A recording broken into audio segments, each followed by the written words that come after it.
Let's work on some right-hand Riemann sums. We're going to be using some summation formulas, but I'm also going to show you how to type these into your TI-84 calculator to save you a ton of time. So we're going to take a look at this example. So I want to approximate the area under this curve. My area there is shaded in pink.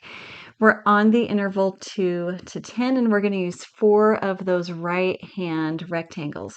Now I'm going to drop those right-hand rectangles in, and you'll notice that on each of the right sides of those rectangles, we line up with the function. So I'm just going to go ahead and pick on rectangle number 3 here, my height. So this height here is f of x, which happens to be f of 8. It's really hard to see, but I'm going to go ahead and put x sub I because it's the ith rectangle or the third rectangle.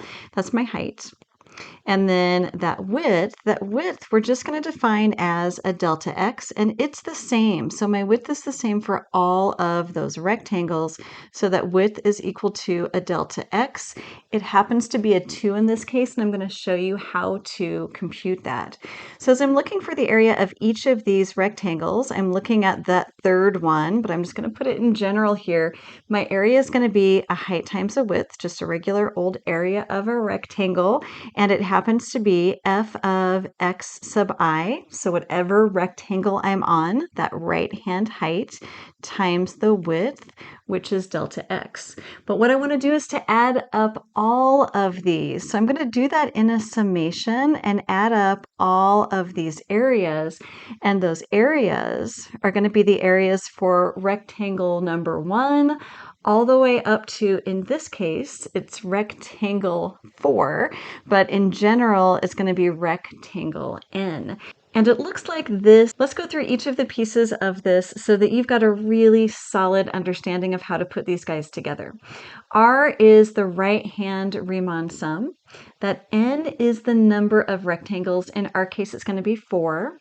I counts rectangles. So we're going to have a first rectangle, a second rectangle, and so on. As we continue here, x sub I is the right x value of the ith rectangle. It's the value that we're going to use to compute that function or the height. And then finally, delta x is our rectangle width, and that rectangle width in the x direction stays consistent. Now, as I go through each of these pieces, n is equal to 4. That's the number of rectangles that we have. So I'm going to go ahead and replace this and this with that number 4. So this is r sub 4. And let's do delta x next. So delta x is that rectangle width. To figure out what delta x is, we're going to go ahead and take the length of our interval. I'm going to do it in general here just for a second. A to B is our interval, so that interval length is B minus A. And I'm going to divide that by the number of rectangles that we've got. So for our example, we've got 10 minus 2. The interval length is 8, and I'm going to divide that by 4 rectangles. So we get a width or a delta x of 2. Next, we need to figure out what that x sub I is. So x sub I is what lands me on the right-hand side of each of these rectangles. So this would be x sub 1, x sub 2, and so on. Now, I could do this individually, right? I could find the area of the first rectangle, the area of the second rectangle, which is honestly a great way to go. But if you've got much more than 4 rectangles, it's a ton of work. Using some formulas is going to make this a little bit easier. So I want to do x sub I in general. So whenever I'm getting to any of these x values, I really need to start at a and then add a delta x. So this is going to be a plus delta x. Adding 1 delta x gets me to the first endpoint.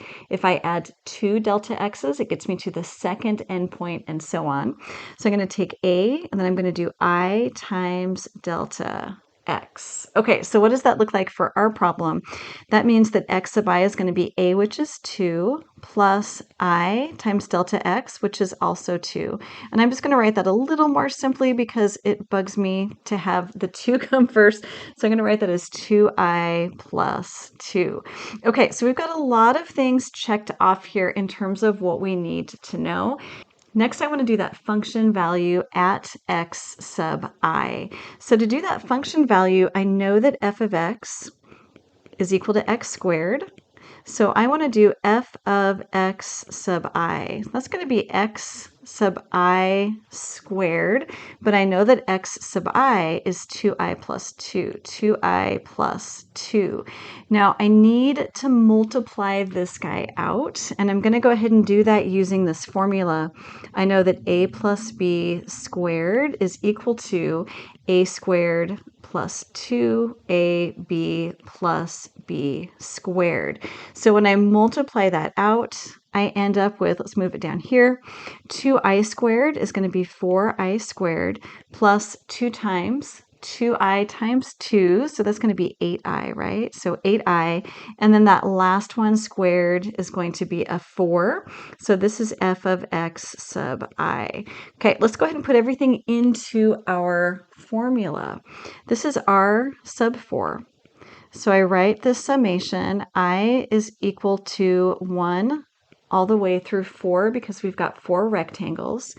Next, I'm going to go ahead and put in f of x sub I. So f of x sub I, let's put it in parentheses, is 4i squared plus 8i plus 4.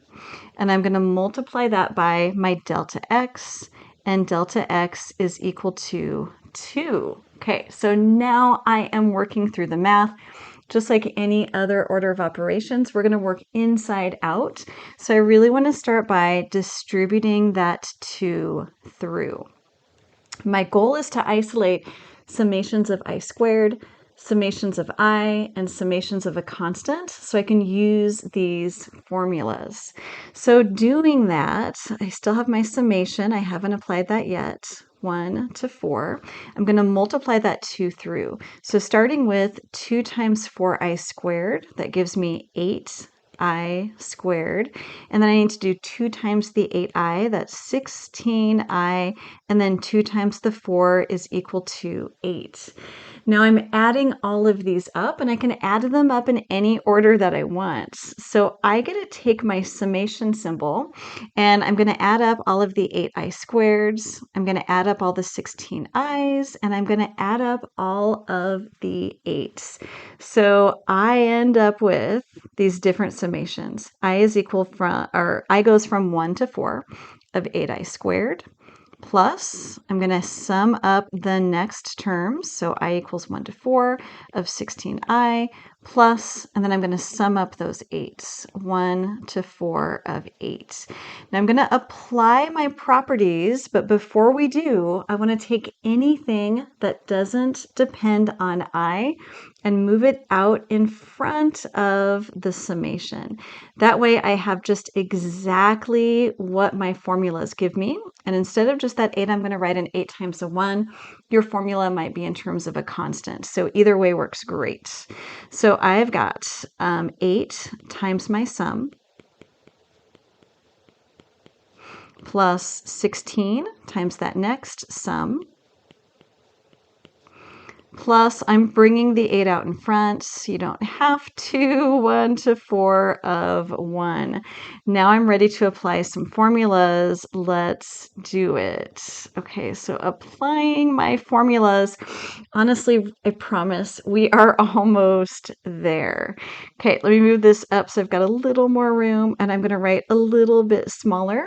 I want to start by applying that first formula. I squared, that's going to be n plus 1, 2n plus 1, all divided by 6. But n is equal to 4. So I can actually go through and erase each of my n's and replace those with a 4. So I've got 8 times 4, 4 plus 1, 2 times 4 plus 1. What I've got in the box here, if I can draw a box, what I've got in the box there is my formula. Okay, here comes the next one. So plus 16, the formula for I is going to be n times n plus 1 divided by 2.